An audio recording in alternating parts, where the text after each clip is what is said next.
Isaiah 9, 2 through 7 says this: "The people walking in darkness have seen a great light. On those living in the land of deep darkness, a light has dawned. You have enlarged the nation and increased their joy. They rejoice before you as people rejoice at the harvest, as warriors rejoice when dividing the plunder. For, as in the days of Midian's defeat, you have shattered the yoke that burdened them, the bar across their shoulders, the rod of their oppressors. Every warrior's boot used in battle and every garment rolled in blood will be destined for burning, will be fuel for the fire. For unto us a child is born, to us a son is given, and the government will be on his shoulders. And he will be called Wonderful Counselor, Mighty God, Everlasting Father, Prince of Peace. Of the greatness of his government and peace, there will be no end. He will reign on David's throne and over his kingdom, establishing and upholding it with justice and righteousness from that time on and forever. The zeal of the Lord Almighty will accomplish this." You can be seated.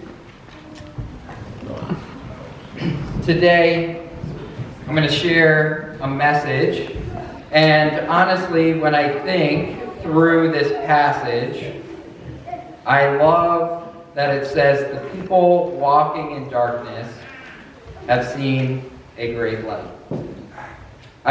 Today I want to share a Christmas story with you, and it's actually one of my favorite Christmas stories of all time. And when you hear it, you might wonder, why is that his favorite Christmas story? When I was 9 years old, we used to have all the cousins come together at my grandparents' house, and my best friend in the world was my cousin. And so he came to my grandma's house. My grandma only lived 10 minutes away from us, and so my parents dropped me and my brother off at my grandparents' house, and we had a blast. See, I was 9 years old, my cousin was 9 years old, and my older brother and his older sister were 11.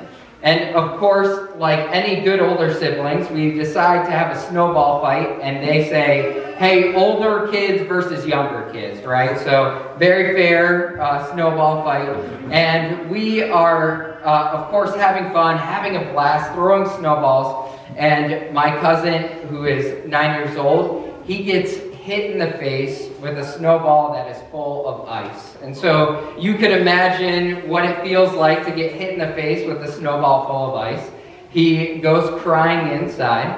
And one thing that I have to tell you about this cousin, out of the four of us, he was the most sensible one. He probably had the most wisdom out of us, and the rest of us were kind of troublemakers. And so we decided, we can't play 2 versus 1. They didn't think it was that fair to gang up on me. So we decided to go over to this rope swing that my grandparents had. And so it's a rope swing with a little loop at the bottom, and it would swing across a brook. And we were not allowed to go on this unless parents were supervising. But we had 2 11-year-olds, so that's pretty okay in our opinion. And of course, my brother goes swinging across it, and his foot gets caught in the loop at the bottom, and he starts to drag down to the brook, and it was about a 30-foot drop when he got full out there, but he got some scrapes and some bruises. And so my 11-year-old brother, with his wisdom, gets back and says, Shane, listen, do not put your foot in the loop. Do not put your foot in the loop. What he didn't account for was I was an overweight 9-year-old with no upper body strength. And I wish I could tell you the rest of the story from memory, but I can't. See, I swung out, and I got to the high peak, and I fell 30 feet onto my face. I broke my upper jaw. I cut my chin down to the bone. I knocked out my front tooth. Blood is everywhere. My father was working on the property and heard my wailing. I go back to the house. My father is a military man, and so he tracked my missing tooth in the snow. He found it. And then we see it's Christmas Eve. And let me tell you something, not many places are open on Christmas Eve. And so today, as we celebrate the coming of Jesus, a Jew, that day I was very thankful for a Jewish orthodontist. I was very, very thankful. So the Jewish orthodontist comes in, I get 20 shots of Novocaine in my mouth, I spend hours at the doctor's getting stitched up, my jaw got rewired, and all of that stuff, hours in the hospital. And I tell that story, and it doesn't seem like a very joyous story, but it has meaning in my life, and it has significance for what I want to talk about today. The people walking in darkness have seen a great light. I want to talk just a little bit about drama and trauma. See, drama, you are going to experience that throughout your life, right? And you have a choice on how you respond to drama. When somebody calls you a name, or somebody is angry at you, or a verbal altercation, it is drama. And you get to respond to that drama. Now, trauma is different. You have no choice in how you respond to trauma. And in fact, you might have heard it before, the fight or flight instincts, right? And so we can think about walking and somebody approaches us with a weapon. Our instincts are our instincts. And everybody wants to think that they would fight, but usually you're going to do what your body thinks is going to help you survive.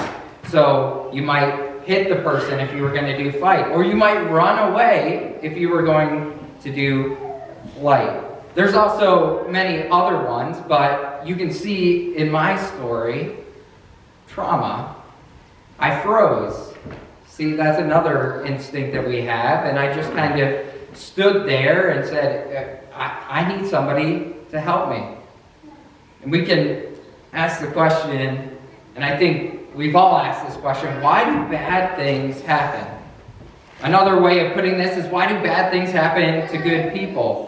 The injury of a 9-year-old with a severe injury. I was constantly teased in school because obviously I looked like I fell 30 feet onto my face. You could imagine that. I went to the dentist over 40 times after this trying to fix the mess. We might think of murder or the death of a loved one who we truly care about. We think these are innocent people. We might think of abuse, whether it be physical or emotional or something else. We think of war and hunger.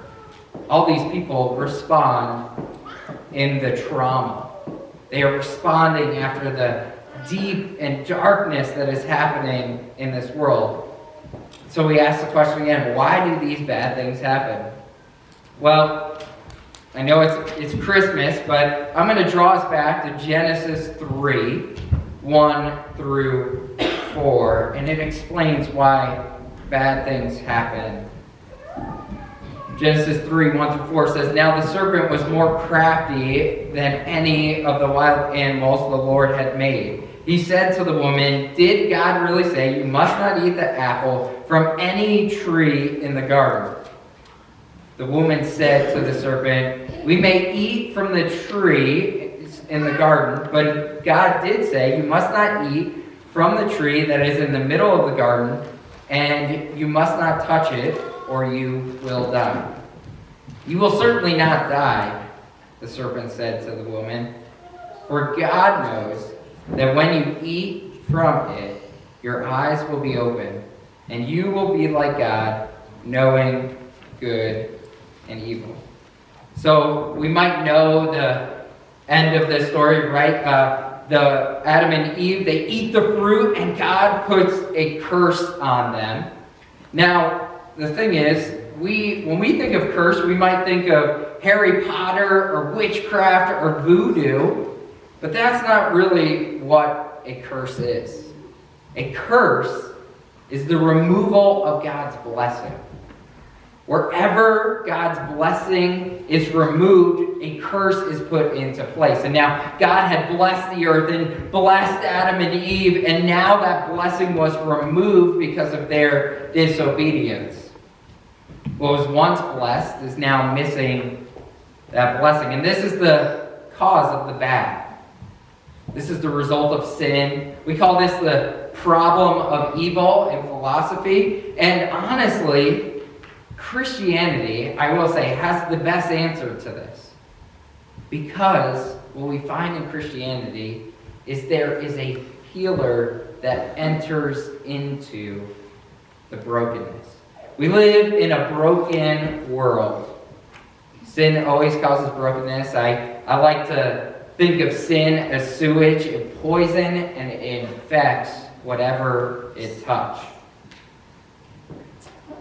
And we live in this broken world. There's painfulness, and people are hurtful, and people are mean, and there's earthquakes and natural disasters. But here's the great thing. Beauty and grace shine through the brokenness. Beauty and grace shine through the brokenness. Now we know the end of the story. We know that Jesus is a baby, but then he dies on a cross and he rises from the dead. But I think the amazing thing is that Jesus enters into the brokenness and brings beauty, and the church comes out of that. Even brings grace with coping mechanisms for trauma and the ability to respond to drama. In fact, Hebrews says that Jesus suffered in every way. So I read off those things, those hungering and seeing death and seeing abuse. Jesus suffered in every way, and he held all of that on himself. We started out the service by singing Joy to the World.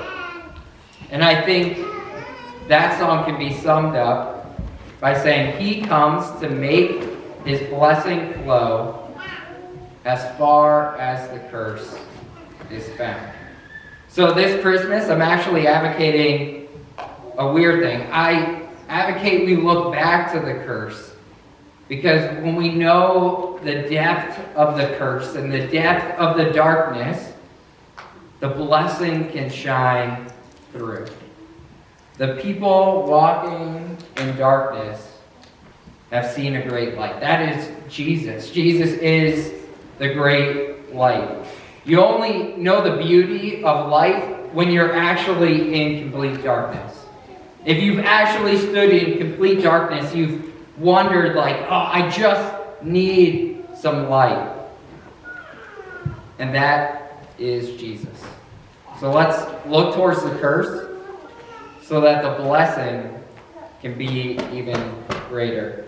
We are going to, I'm going to invite the worship team back up, and we're going to sing the last 4 songs while doing a candlelight service. And so you can come up front and you can light your candle off of mine, and then we will spread the flame, much like the church spreads the flame for Jesus.